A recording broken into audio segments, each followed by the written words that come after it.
கர்த்தருக்கு ஸ்தோத்திரம். Welcome to pastor and poster.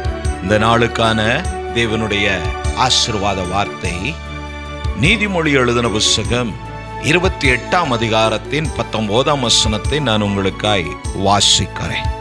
தன் நிலத்தை பயிரிடுகிறவன் ஆகாரத்தால் திருப்தியாவான், வீணரை பின்பற்றுகிறவனோ வறுமையால் நிறைந்திருப்பான். கிறிஸ்துவில் பிரியமான தேவ ஜனமே, கர்த்தருக்குள் சுகமாயிருப்பீர்கள் என்று விசுவாசிக்கிற இந்த கால வேளை தேவனுடைய ஆசீர்வாத வார்த்தை எங்களுக்கு கொண்டு வருவதில் மிகுந்த சந்தோஷம். நான் நேற்று தினத்தில் சொன்னது போல இந்த ரெக்கார்டிங் சபையில் வைத்து பண்ணுவது ரோட் சைடு ஆனபடினால ரொம்ப டிஸ்டர்ப்டாக இருக்கிறது. அதனால் நாங்கள் அதற்காக ஜெபித்தோம். நீங்களும் ஜெபித்தீர்கள். ஜெபித்தவங்களுக்கு நன்றி சொல்லுகிறோம். இந்த மாதத்தின் கடைசியில் பெங்களூர் தாசரள்ளி பகுதி நாங்கள் இருக்கிற இடத்துலேருந்து ஒரு 6 கிலோமீட்டர் தூரத்தில் ஒரு கடை நாங்கள் எடுத்திருக்கிறோம். அதில் பெத்தேல் பைபிள் சென்டரும் புக் சென்டரும் அது உள்ளே ஒரு ஆஃபீஸும் ரெக்கார்டிங் பர்பஸ்க்காக நாங்கள் ஆயத்தப்படுத்துகிறோம். ஸோ அதற்காக ஜெபித்து கொள்ளுங்க. சீக்கிரத்தில் அந்த நாட்களை குறித்து உங்களுக்கு நாங்கள் தெரியப்படுத்துகிறோம். இந்த பகுதியில் இருப்பீர்களானால் உங்களுடைய ஜெபம் எங்களுக்கு மிக உதவியாக இருக்கும். வந்து ஆதரவு கொடுக்க உங்களை வாழ்த்துகிறேன். வாசிக்க கேட்டது போல இந்த கால ஓலை தன் நிலத்தை பயிரிடுகிறவன் நமக்காக தனக்காக தன்னுடையதன் மேல் கருத்துள்ளவன், இன்னொருவருக்காக கரிசனைப்படுவதும் இன்னொருவருக்காக ஜெபிப்பதும் நல்லது. ஆனால் நமக்காக நம் ஆத்மாவுக்காக நாம் ஜெபிக்க வேண்டாம். அதை அடையாளப்படுத்த வேதத்தில் ஒரு சம்பவம் உண்டு. அது என்னவெனில், ஆபிரகாம் தேவனுக்கு முன்பாக லோத்துக்காக திறப்பில் நிற்கிறான்.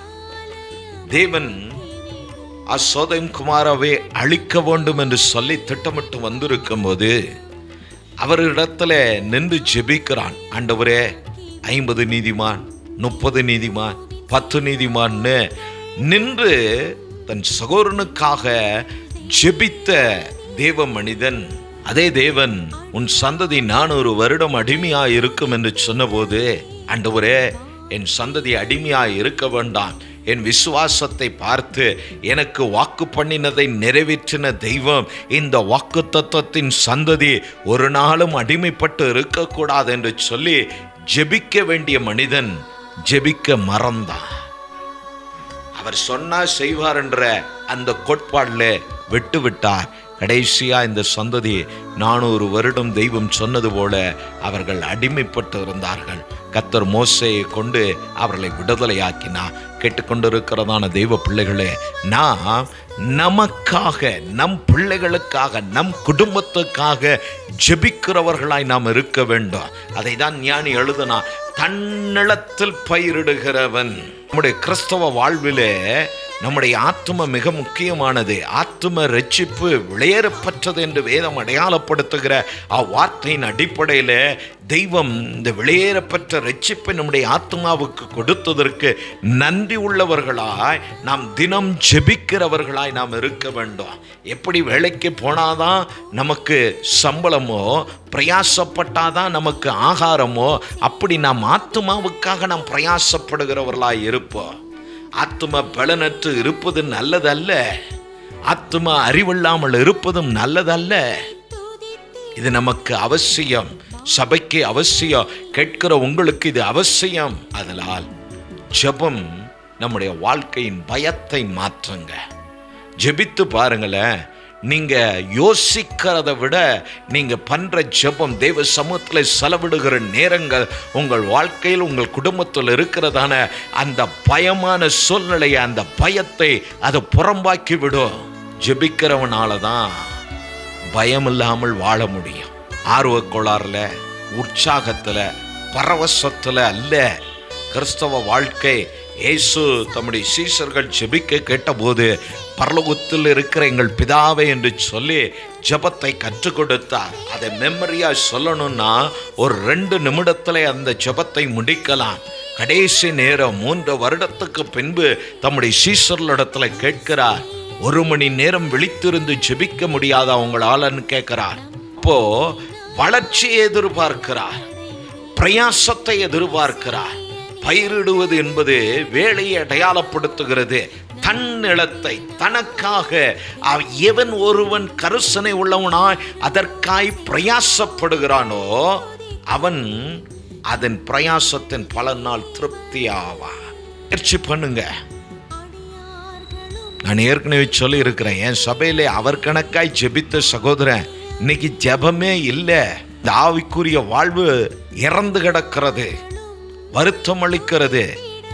உலகத்தை சார்ந்து மற்றவர்களுக்கு செவி கொடுத்து, தன் மனைவி பிள்ளைகளுக்கு செவி கொடுத்து யூடியூப்ஸ் நிறைய பார்க்குறாரு. இப்போ கேட்டால் பாடல்கள் ஆராதனை அப்படின்றாரு. இவைகளை பார்த்து அவருடைய சொந்த வாழ்க்கையில் இறந்ததான அந்த அனுபவத்தை அவர் மிஸ் பண்ணுறாரு. இப்போ ஆலயத்தில் ஜெபிக்க சொன்னால் அந்த ஒரு ப்ரெசன்ஸை ஃபீல் பண்ண முடியல. காரணம் ஜெபமற்ற வாழ்க்கை. அதல்ல கிறிஸ்தவம். ஆதி பரிசுத்தவான்களெல்லாம் தைரியமாய் ஜெபித்தார்கள், கர்த்தரை சார்ந்திருந்தாங்க. சாத்ராக், மேஷக், ஆபேத்நேகோ, தானியேல், நாங்கள் ராஜ போஜனத்தை புசிப்பதில்லை எந்த தைரியத்தில் சொல்லுகிறார்கள். அந்த 3 பேர் அடுத்து சொல்லுகிறான், அவர் எங்களை தப்புவித்தாலும் தப்புவிக்கா விட்டாலும் அவரையே நாங்கள் ஆராதிப்போம். அவருடைய பர்சனல் எக்ஸ்பீரியன்ஸ் இல்லை. இதுதான் ஃபர்ஸ்ட் டைம். கர்த்தர் கைவிடவே இல்லை, அவர்களோடு கூட இருந்தார்.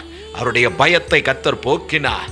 அவர்களுக்கான பலன், அவர்கள் அறிக்கைக்கான பலன், அவருடைய விசுவாசத்துக்கான பலன், அவர்கள் கர்த்தரை பற்றி கொண்டதற்கான பலனை கர்த்தர் விளங்க பண்ணினார். ஆச்சரியப்படும்படியாய் சேனைகளின் தெய்வம் இவர்களோடு உண்டு என்பதை அடையாளப்படுத்தினார். இவர்களுடைய தெய்வம் தெய்வம் என்று ராஜாவும் அறிக்கையிடும்படி கர்த்தர் பெரிய காரியத்தை செய்தார். அதே தெய்வம் தான் இன்றும் மாறாத தெய்வம். இயேசு இந்த பூமியிலே ஊழியம் செய்த நாட்களில் தமிழத்தில் வந்ததான ஜனத்திற்கு பல காரியங்களை அவர் சொல்லி இருக்கிறார். இதில் ஒன்று, விசுவாசம் உள்ளவர்களாய் நீங்கள் ஜெபத்தில் எதை கேட்பீர்களோ அதை பெற்றுக்கொள்வீர்கள் என்றார். நமக்கும் தான் அந்த வார்த்தையை சொன்னார்.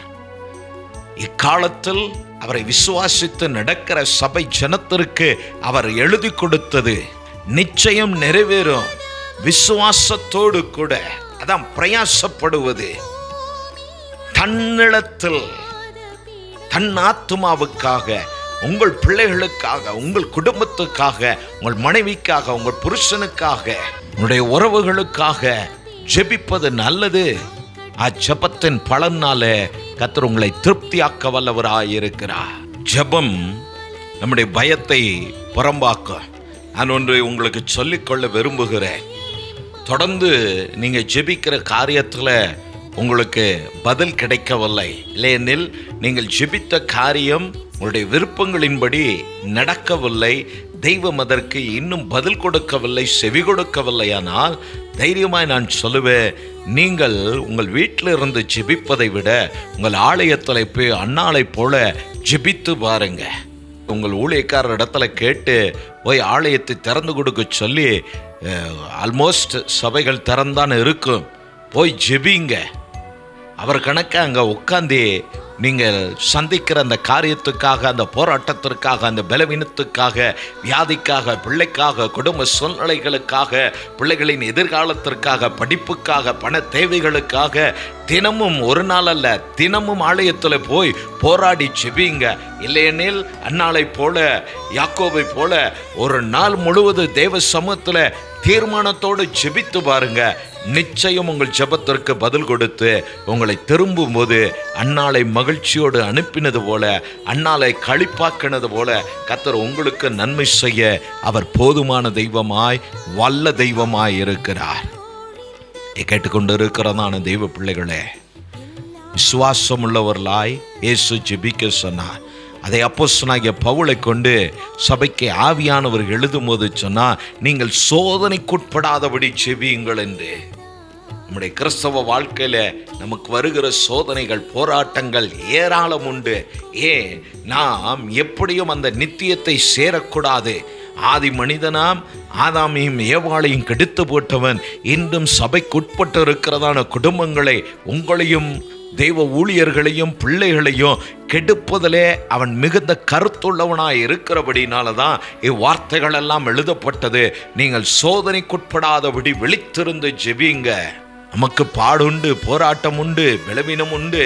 ஆனாலும் ஒவ்வொன்றொன்றுக்காக நாம் ஜெபிப்போமானால் ஜெபம் நமக்கான பலனை நிச்சயம் நம்முடைய கரத்தில் கொண்டு வரும். தன் நிலத்தில் பயிரிடுகிறவன், பிரயாசப்படுகிறவன், விதைக்கிறவன், நான் தைரியமாய் சொல்லுவேன், மனிதன் சிருஷ்டிக்கப்படும் முன்பு தெய்வம் இதையெல்லாம் மனிதனுக்காக படைத்தார். ஒவ்வொரு வித்துக்கும் கர்த்தர் கட்டளை கொடுத்திருக்கிறார். எந்த ஒரு மனிதன் உன்னை மண்ணில் விதைக்கிறானோ அவனுக்கு நீ முளைத்து பலன் கொடுத்தாக வேண்டும் என்று. இன்று வரை நாம் விதைக்கிறோம், பலன் உண்டாகிறது. இப்ப நிச்சயம் நம்முடைய ஜெபம் நம்முடைய ஆத்மாவுக்கு கேட்கிறதையும் கர்த்தர் கொடுக்க வல்லவர். அதனால் தேவ பிள்ளைகளாகிய நாம் தைரியமாக கர்த்தருக்காக நாம் ஜீவிக்க, செயல்பட பிரயாசப்படுவோம். கர்த்தர் சீக்கிரம் வரப்போகிறபடினால நம்முடைய ஆத்மாவை குறித்த கரிசனை உள்ளவர்களாய், தெளிவுள்ளவர்களாய், விழிப்புள்ளவர்களாய் காணப்பட இவ்வார்த்தைகள் நமக்கு உதவியாய் இருக்கு. நான் ஒன்றை சொல்லி ஜெபிக்க விரும்புகிறேன். கானானிய ஸ்திரீயை குறித்து நாம் அறிந்ததே பல கோணங்களிலே. கர்த்தர் அந்த உண்மையை கொண்டு உங்கள் சபைகளில் இல்லை வேற எங்கேயாவது நீங்கள் அதை கேட்டிருக்கலாம். நான் அது நின்று ஒன்றை உங்களுக்கு சொல்ல விரும்புகிறேன். தன் மகளுடைய மரண அவஸ்தையை பார்த்து இந்த பூமியிலே அதற்கான சொல்யூஷனை தேடி அலைந்து தெரிந்தார். பிரயாசத்துக்கு பலனில்லை.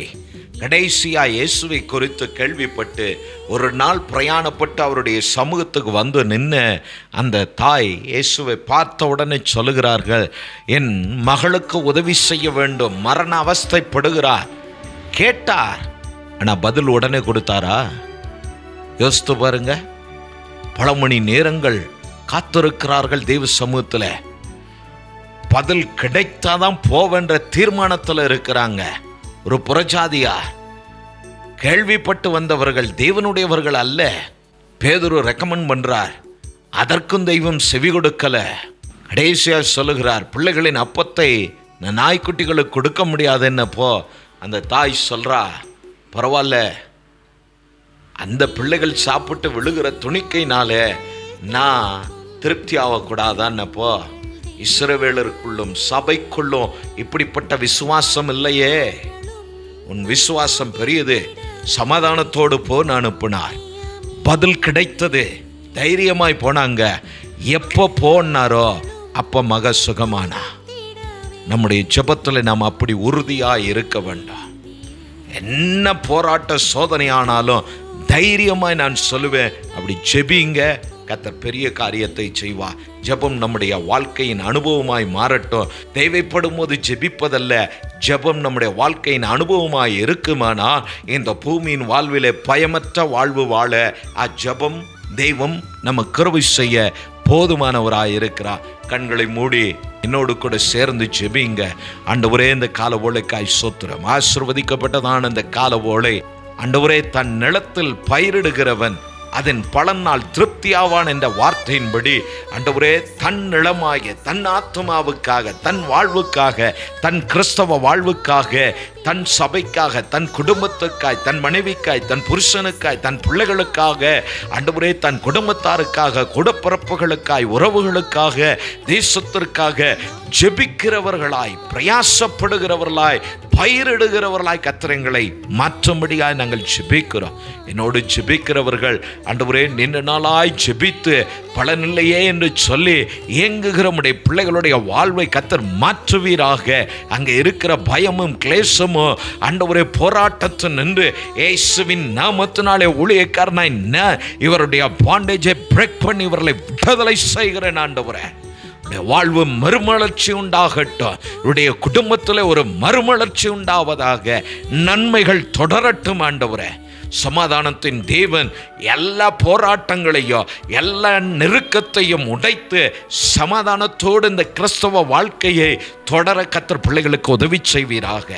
ஆண்டவரே, கிறிஸ்துவுக்குள் இருந்தும் ஜபமற்ற வாழ்க்கை வாழுகிறவர்கள் என்னோடு இப்பொழுது ஜெபிப்பார்களானால் தெய்வந்தாமே அவர்களை ஜெபிக்கிற ஜெப வீரர்களாய் உம்முடைய ஆவியானவர் அவர்களை ஆண்டவரை கட்டி எழுப்பும்படியாய் உம்முடைய ஆவியானவர் ஜெபிக்க விரும்புகிற, ஜெபிக்க முடியாமல் இருக்கிற அவர்களை உற்சாகப்படுத்தி ஜெபிக்கிற ஜெப வீரர்களாய் அவர்களை தட்டி எழுப்பும்படியா நான் ஜெபிக்கிறேன். ஆண்டவரே, ஜெபம் பயமற்ற வாழ்க்கை கொடுக்கும் என்பதை உடைய பிள்ளைகள் அனுபவிக்க கர்த்தர் உதவி செய்யும்.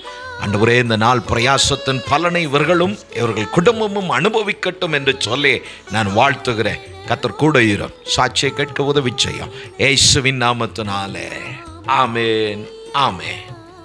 தொடர்ந்து இணைந்து கர்த்தர் நாமத்தை நாம் மேம்படுத்துவோம். உன்னுடைய மேலான கருத்துக்கள், ஆலோசனைகளை தெரியப்படுத்துங்க. கர்த்தர் உங்களோடு இருப்பாராக. கர்த்தர் உங்களை ஆசீர்வதிப்பாராக. நான் உங்கள் நம்பிக்கையின் தந்தை ஆபிரகாம். பாஸ்டர் ஆன் போஸ்டர் சேனலை பார்வையிட்டதுக்கு நன்றி. லைக் பண்ணுங்க, ஷேர் பண்ணுங்க, சப்ஸ்கிரைப் பண்ண மறக்காதீங்க.